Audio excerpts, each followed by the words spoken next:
हमारी पृथ्वी की सीमा कहां तक है और पृथ्वी की सीमा कहां पर खत्म होती है और हमारा अंतरिक्ष कहां पर शुरू होता है। इसके अलावा पृथ्वी के वायुमंडल में क्या क्या है, आइए सारी जानकारी देने वाले हैं। इस वीडियो में पहले ये जान लेते हैं कि वैज्ञानिक के मुताबिक हमारे वायुमंडल का अंत कहां पर होता है। पृथ्वी के वायुमंडल को 5 मुख्य लेयर्स में बांटा गया है। ट्रोपोस्फियर, स्ट्रेटोस्फियर, मेसोस्फियर, थर्मोस्फियर और एक्सोस्फियर, इन सभी सीमाओं को तापमान के मुताबिक बांटा गया है। सिर्फ तापमान ही नहीं, बल्कि इन्हें केमिकल और फिजिकल प्रॉपर्टी के आधार पर भी डिवाइड किया गया है। अब सीधी सी बात है कि अगर एक लेयर से दूसरे लेयर में टेम्परेचर डिफरेंस आ रहा है तो उसके फिजिकल और केमिकल कॉम्पोजिशन में भी डिफरेंस जरूर दिखेगा। खैर, चलिए वायुमंडल के इन 5 लेयर के बारे में जानते हैं। ट्रोपोस्फियर वायुमंडल की ये पतली लेयर होती है जिसकी शुरुआत हमारी पृथ्वी की सतह से होती है और ये पृथ्वी की सतह से करीब 12 किलोमीटर की ऊंचाई पर जाकर खत्म होती है। पृथ्वी के मौसम में जितने भी बदलाव होते हैं वो इसी लेयर में देखे जाते हैं। जितने भी जहाज, पक्षी और ड्रोन उड़ते हैं वो सब भी इसी लेयर में आते हैं। ये लेयर से हमारे जीवन पर बहुत ज्यादा असर होता है। वैज्ञानिक ऐसा मानते हैं कि आने वाले 50 से 100 सालों में हम इस लेयर पर पूरा कंट्रोल जमा लेंगे, जिसका मतलब ये होगा कि यहां पर होने वाली जितनी भी एक्टिविटीज होंगी उनको हम इंसान अपनी टेक्नोलॉजी के जरिए कंट्रोल कर पाएंगे। अगर आपने ये सोचा कि इसके जरिए हम अपने मौसम को भी कंट्रोल कर पाएंगे तो आप बिल्कुल सही हो, ताकि वहां पर मौजूद फसल और बाकी इंपॉर्टेंट चीजों को कोई हानि ना हो। ऐसा कई बार किया जा चुका है, लेकिन कोई भी एक्सपेरिमेंट सफल नहीं हुआ। लेकिन भविष्य में ऐसा होने के बहुत ज्यादा चांसेस हैं। स्ट्रेटोस्फियर, ये लेयर ट्रोपोस्फियर के खत्म होने के बाद शुरू होती है और उससे करीब 38 किलोमीटर की ऊंचाई पर खत्म होती है। इसका मतलब ये हुआ कि इसके आखिरी छोर की ऊंचाई हमारी पृथ्वी की सतह से 50 किलोमीटर की दूरी पर होती है। वायुमंडल की इसी लेयर में ओजोन लेयर भी मौजूद होती है, जो हमें सूर्य से आने वाले हार्मफुल पार्टिकल्स से बचाती है। इस लेयर की फॉर्मेशन पृथ्वी के शुरुआती समय में हुई थी। इस लेयर में हमें वेदर बैलून और हाई फ्लाइंग प्लेन नजर आते हैं। एरोप्लेन को इतनी ऊंचाई पर तब उड़ाया जाता है जब उन्हें लॉन्ग डिस्टेंस ट्रैवल करनी होती है और फ्यूल बचाना होता है। मेसोस्फियर, ये हमारे वायुमंडल की तीसरी लेयर है जिसकी शुरुआत होती है स्ट्रेटोस्फियर के खत्म होने के बाद और अंत होता है पृथ्वी की सतह से 85 किलोमीटर की ऊंचाई पर। यानी अगर हम बात करें इस लेयर की चौड़ाई की तो ये करीब 35 किलोमीटर मोटी होती है। इस लेयर में आते आते पार्टिकल डेंसिटी इतनी कम हो चुकी होती है कि यहां पर किसी भी एरोप्लेन को उड़ाना ऑलमोस्ट इम्पॉसिबल हो जाता है।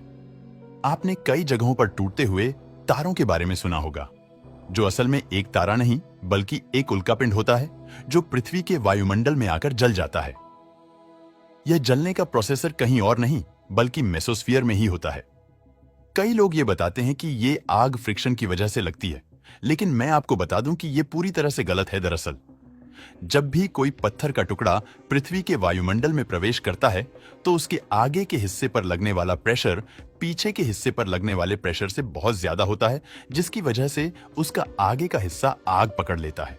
यही कारण है कि हमें वो पत्थर चमकता हुआ दिखाई देता है और इसे लोग टूटता हुआ तारा कहते हैं।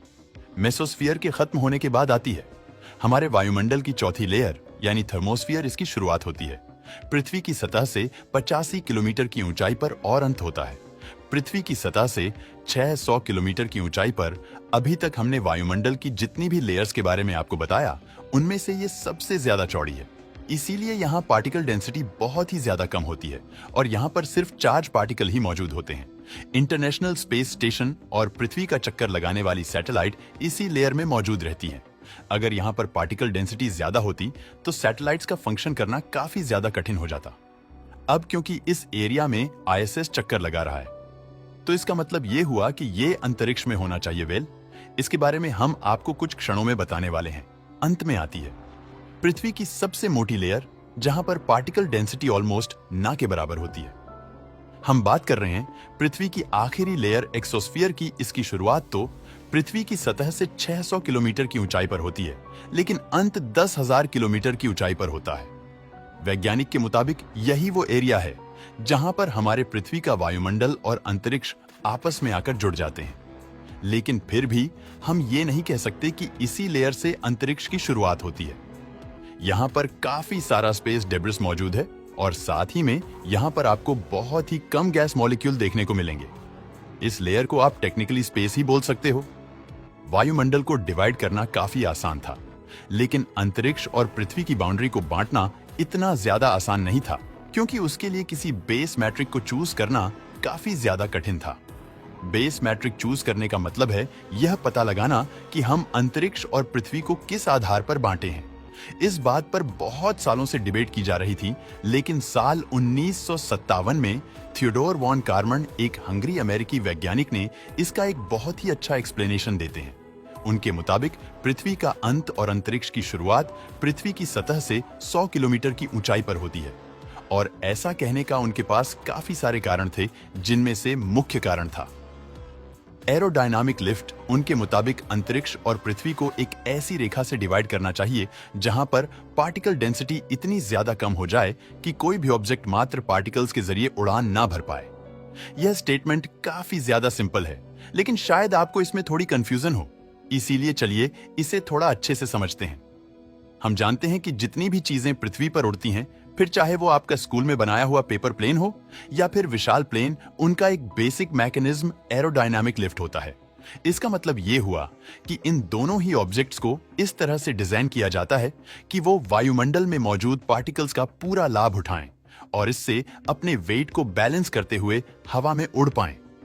यही कारण है कि हमें एरोप्लेन में विंग दिखाई देते हैं और साथ ही में इसकी बॉडी बिल्कुल रॉकेट की शेप में बनाई जाती है। ऐसे प्लेन को हवा का इस्तेमाल करने में आसानी होती है, जिससे वह आसानी से उड़ पाता है। अब यह तो केस हुआ हमारे वायुमंडल का, लेकिन जैसा कि मैंने आपको पहले ही बताया कि पृथ्वी की सतह से ऊपर जाने पर पार्टिकल डेंसिटी कम होने लगती है, जिसकी वजह से यह एरोडायनामिक लिफ्ट अचीव करना और भी ज्यादा कठिन हो जाता है। जब एक पॉइंट ऐसा आता है जहां पर यह एरोडायनामिक लिफ्ट अचीव करना ऑलमोस्ट इम्पॉसिबल हो जाता है, जिसकी वजह से उसे ही हम अंतरिक्ष की शुरुआत मान सकते हैं। और यह पॉइंट पृथ्वी से बहुत ज्यादा ऊपर नहीं, बल्कि मात्र 100 किलोमीटर की ऊंचाई पर ही मौजूद है। दोस्तों, वीडियो पसंद आया हो तो लाइक और शेयर करें।